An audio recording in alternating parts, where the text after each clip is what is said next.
A'udzu billahi minasyaitonir rajim. Bismillahirrahmanirrahim.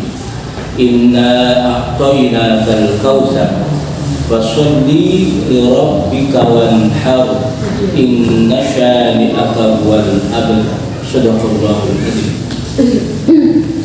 Yang kami hormati pengurus dan anggota pengajian Ibu-Ibu Al-Jannah, Ibu Haji Al-Jannah. Pertama-tama marilah senantiasa kita panjatkan puji syukur kita kehadirat Allah Subhanahu wa Ta'ala yang telah melimpahkan begitu banyak nikmat kepada kita, sehingga sore hari ini Allah takdirkan, Allah berikan kesempatan kepada kita untuk mampu hadir di majelis yang penuh barokah ini. Amin. Guna bersama-sama membahas tentang bagaimana keutamaan bulan Rajab, kemudian Sya'ban, kemudian masuk Ramadan. Jadi itu nanti yang kita diskusikan, kita bicarakan tentang bagaimana kita mengisi di dalam bulan-bulan tersebut.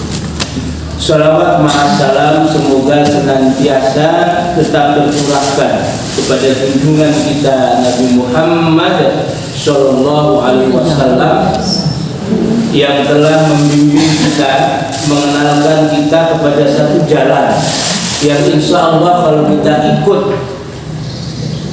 aturan, petunjuk dan tauladan Rasulullah, insya Allah kita akan mendapatkan kebahagiaan di dunia sampai amin. Ibu-ibu yang dimuliakan oleh Allah, di dalam surat tadi yang dibaca Ar-Rahman ada satu ayat yang berbunyi jazaa'ul ihsani illal ihsan.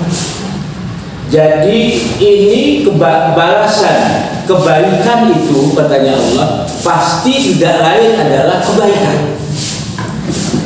Di dunia ini ada hukum sebab akibat. Siapa yang menanam kebaikan pasti balasannya kebaikan. Siapa yang menanam satu keburukan maka balasannya juga satu. Begitu Allah melahirkan kita di dunia ini, ada satu kewajiban, yaitu beribadah kepada Allah Subhanahu wa Ta'ala. Dan nanti siapa yang banyak ibadahnya, maka di akhirat itu yang akan merasakan buah dari yang diusahakan di dunia ini. Jazaa'ul ihsan illal ihsan. Amal yang sekecil apapun di dunia ini kalau itu baik, balasannya luar biasa. Datang dari rumah ke sini, dalam banyak hadis dijelaskan seluruh makhluk yang ada di atas bumi, di dalam bumi, di dalam lautan, semuanya, dan di langit juga memberikan satu doa kepada mereka yang mau hadir di majelis taklim ini. Satu, dimintakan rahmat kepada Allah agar umurnya, hartanya barokah. Kemudian seluruh makhluk ini mendoakan mereka yang hadir ini supaya dosa-dosanya diampuni. Banyak manfaatnya, tetapi setannya lebih banyak. Alladzi yuwaswisu fi sudurinnas. Tugas setan itu satu, membisikkan keburukan. Kau usah datang, kau usah minggu depan masih ada, bulan depan masih dibisiki kita itu dengan bisikan-bisikan yang membuat kita akhirnya terlena. Oh jaga minggu depan saja hadir, bulan depan saja hadir. Padahal kalau hadir begitu pulang, dosa-dosa kita sudah dihapuskan. Langkah kita satu langkah menghapus dosa, langkah berikutnya meningkatkan derajat kita di hadapan Allah. Apalagi bulan ini kita bahas yang pertama, bulan Rajab. Dikatakan bulan Rajab itu adalah satu bulan yang mulia karena ada dalam satu tahun itu 12 bulan, hanya ada 4 bulan yang dikatakan bulan haram, bulan yang dimuliakan. yaitu di sini ada namanya bulan Dzulqa'dah, kemudian bulan Dzulhijjah, kemudian bulan Muharram, satunya bulan Rajab. Sehingga orang yang beribadah di dalam bulan Rajab ini mendapatkan pahala yang luar biasa. Namun kadang ada setelah Rasulullah meninggal itu golongan tabi'in kadang memberikan satu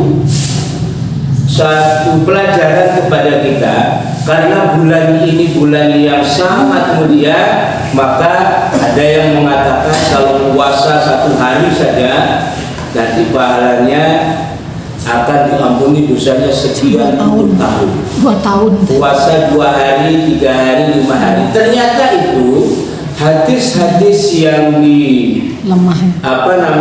diungkapkan oleh para tabi'in itu untuk memancing kita beribadah. Setelah diteliti, sebagian itu hadisnya ada yang dhaif, ada yang palsu bahkan. Jadi intinya begini, kita menganalisis atau meneliti tentang hadis itu sahih atau tidak, ada perimbangan antara yang dilakukan dengan manfaat yang diperoleh. Seperti kalau kita puasa Ramadan, puasa 1 bulan penuh, Allah akan janjikan man shoma Ramadan imanan wa ihtisaban ghufira lahu min. Kan Allah hanya memberikan ampunan 1 tahun yang lalu, puasanya 1 bulan, itu normal. Tapi kalau puasa sehari menghapuskan dosa 2 tahun misalkan, 40 tahun misalkan, itu kadang kalau diteliti hadis itu hadisnya palsu. Jadi hadisnya tidak benar, karena terlalu besar imbalannya dari yang dia lakukan. Sedangkan yang wajib saja imbalannya sederhana saja. Dosa-dosanya setahun yang lalu, kalau sholat, kalau puasa Syawal setahun yang lalu, setahun yang akan datang, begitu saja. Enggak sampai 40 tahun, bahkan enggak sampai 70 tahun. Kalau di sini di dalam kenapa dibilang tidak sama? Seluruh bulan itu diberlakukan sama oleh Allah. Rasulullah juga mengatakan begitu. Kalau kita puasa Senin Kemis di bulan yang lain, nilainya karena bukan bulan yang dimuliakan, bukan bulan haram, mungkin pahalanya 10. Tetapi kalau di bulan Rajab kita puasa Senin Kemis, puasa Yaumul Bil 3 hari itu 13, 14, 15, itu pahalanya lebih besar lagi dibanding bulan-bulan yang lain. Itu yang dibenarkan. Jadi amalan itu tetap sama dengan amalannya di bulan-bulan yang lainnya, tetapi nilainya yang berbeda. Sama kalau kita sholat di sini, sholat jamaah pahalanya 27. Tapi kalau di Mekah pahalanya seolah-olah sholat 1000 kali. Ada lagi 500 rakaat dan seterusnya. Karena memang tempatnya berbeda. Sama kalau bulannya berbeda, itu juga menunjukkan dari amalan yang dilakukan juga nilainya beda. Rajab, Syaban, puasa itu berbeda. Kalau di Rajab mungkin dilipat gandakan pahalanya 100 misalkan, di bulan Ramadan bisa lebih 700 sampai 1000 pahalanya bisa jadi, karena memang bulan yang dimuliakan. Jadi kemudian ada lagi hadis yang mengatakan ada 5 malam yang doa tidak akan ditolak.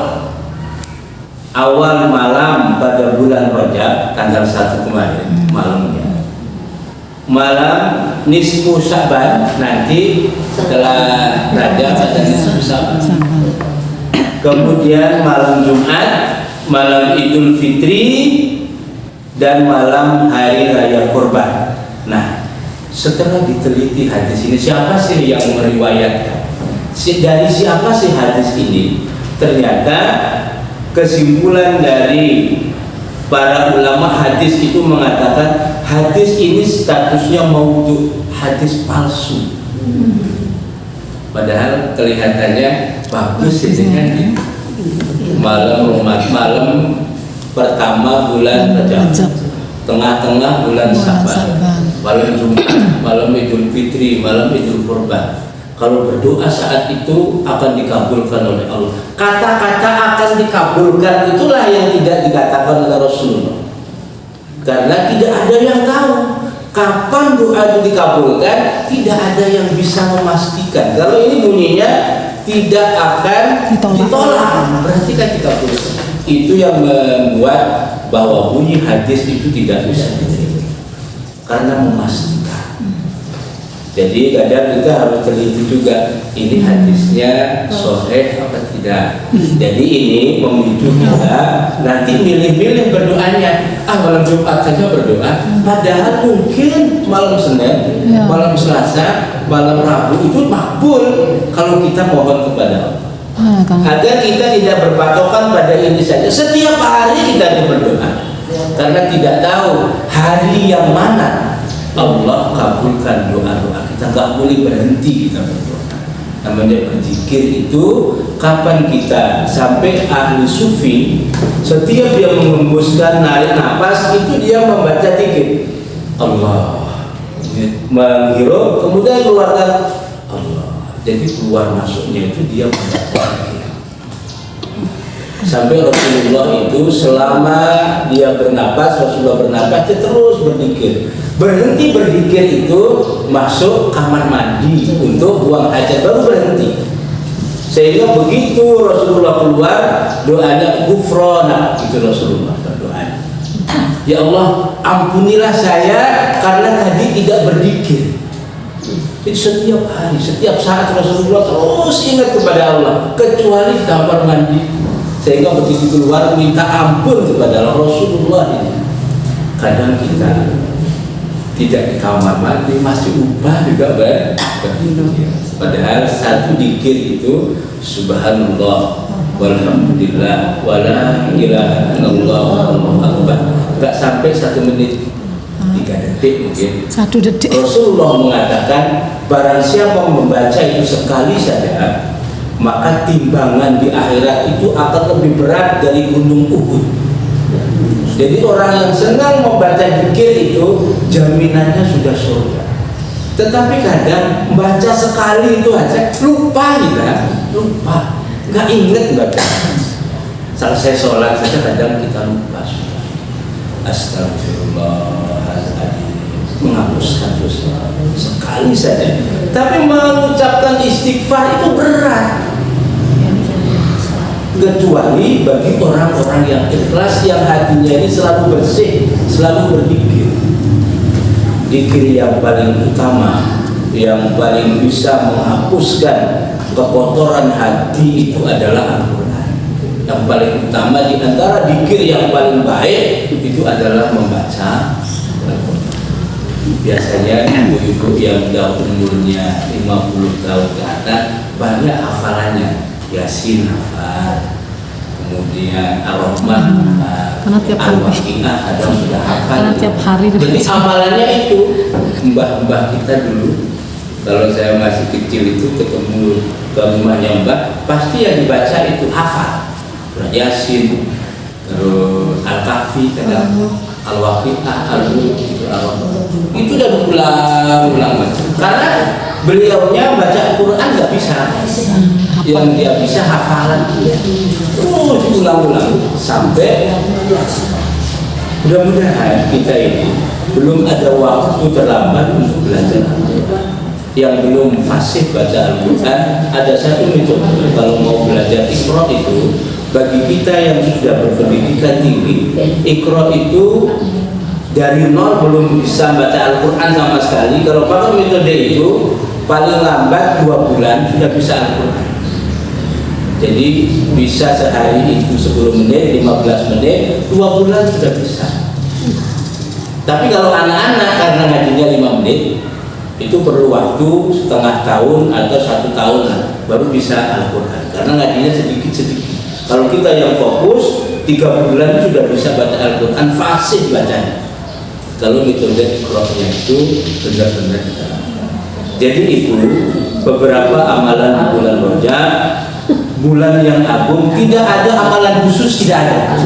Semua amalannya sama di bulan itu, tetapi nilainya yang berbeda. Khususnya nggak ada Pak ya? Amalan khusus harus puasa 5 hari itu nggak ada. Jadi amalannya sama dengan amalan bulan-bulan sebelumnya, Senin Kemis. Kalau hanya mengkhususkan 5 kali puasa misalkan, sedangkan di sana ada 4 minggu, puasa Senin Kemis saja sudah 8 kayak. Sudah 8. Ditambah 3 kan 11. Nanti kan nggak jadi puasa yang 11 ini. Kalau mengkhususkan, jadi tidak ada. Cuma nilainya saja yang berbeda. Yang mau memperbanyak zikir, memperbanyak puasa, memperbanyak sedekah, nilainya itu yang beda. Karena bulan dimuliakan, tentunya Allah angkat dari pahala yang dilakukan oleh mereka yang mau beribadah pada bulan ini. Yang banyak beribadah di bulan Rajab diampuni oleh Allah. Kemudian masuk bulan Sya'ban, kan sudah gak punya dosa, masuk bulan Sya'ban, maka bulan Sya'ban itu kita langsung sambung di sini. Allah sunahkan di sana memperbanyak lagi amalan. Rasulullah di bulan Sya'ban itu 1 bulan penuh puasanya. Karena di bulan Sya'ban itu Allah mengumpulkan amal-amal manusia untuk direkap. 1 tahun itu direkapnya di Sya'ban. Jadi Rasulullah kepingin pada saat Rasulullah mengumpul Allah menghitung amalan setahun itu dalam kondisi puasa. Maka sebulan penuh Rasulullah berpuasa. Pada bulan Sya'ban itulah Allah merekap amalan kita. Kemudian setelah 1 tahun itu sudah. Nanti kapan kita lihat itu? Pada saat sakaratul maut. Dilihat semua amal kita itu kan kelihatan. Jadi begitu sakaratul maut, orang yang pada saat najah tidak lama-lama itu ditampakkan semua seret. Oh, pada bulan ini bulannya, waktunya kelihatan jelas. Mulai kita balik sampai kita meninggal itu satu persatu tampak. 30 juz. Ini kan rencana. Kita buat itu, kalau tidak terpenuhi kita lanjutkan di bulan Sya'ban. Bulan Sya'ban sudah mulai amalia kita tertata baik, maka begitu masuk bulan Ramadan, nah kita sudah siap. Di bulan Sya'ban itulah kita berbanyak puasa. Di bulan Rajab ini pun kita harus mulai pemanasan dulu. Senin besok, Kamisnya, dan lagi Kamis ketemu ya nanti tanggal 13, 14, 15. Kalau kita mampu berpuasa setiap bulannya tanggal 13, 14, 15 itu Rasulullah katakan seolah-olah kita puasa 1 bulan penuh. Dengan berpuasa 3 setiap bulannya, dengan berpuasa 3 hari saja setiap bulannya itu sama dengan puasa 1 bulan penuh. Kalau setiap bulan kita mampu terus 12 bulan, maka kita sudah berpuasa 1 tahun penuh. Maka balasan mereka tidak lain surganya Allah Subhanahu wa Ta'ala. Sebenarnya masuk surga itu tidak susah. Maka kita harus memperbanyak doa agar setan ini tidak mampu menggoda kita itu. Rasulullah memberikan resep, jangan tinggalkan ayat kursi. Ayat kursi ini penangkalnya. Menjauh dari kita sehingga kita bangun. Kita dengar karena setan sudah takut. Kita dengar, saat itulah harusnya kita baca doa bangun tidur. Alhamdulillahilladzi ahyana ba'da ma amatana wa ilaihi nusyur. Jangan langsung berdiri, duduk saja dulu. Dari dunia medis kan nggak boleh ya langsung berdiri itu karena kondisi darah ini masih belum stabil. Duduk dulu. Duduk sudah agak enakan berdiri, ke kamar mandi. Kalau sudah ke kamar mandi duduk, lepas ini kita menata amal-amal. Jangan dengerin setan yang bisikan. Masih ada waktu besok, sampai mau Ramadan tidak bisa menghatamkan 30 juz surat. Nanti 3 bulan ini Ramadan rasanya katanya Ustadz Adi Hidayat sekarang ini zaman akhir sudah. Cirinya yang pertama nanti di zaman itu ibu-ibu atau manusia itu akan lebih mudah mendapatkan barang-barang tanpa ke pasar. Itu cirinya online. Ya. Ini sudah mulai ada itu di balik zaman. Jadi nanti akan ada zaman nggak usah ke pasar, tapi kita mendapatkan barang dari pasar. Itu salah satu. Kemudian yang kedua, waktu semakin cepat. Ya benar. Semakin cepat. Ini tanda-tanda akhir zaman. Kemarin Jumatan di sini. Masih ingat duduknya di sini, pakai baju ini masih ingat udah Jumat lagi besok. Kita tidak terasa kalau dulu zaman kita masih kecil, Jumat ketemu Jumat lagi itu lama sekali. Kalau bisa di Ramadan itu sering kita ingatkan baca Al-Quran dengan terjemahannya.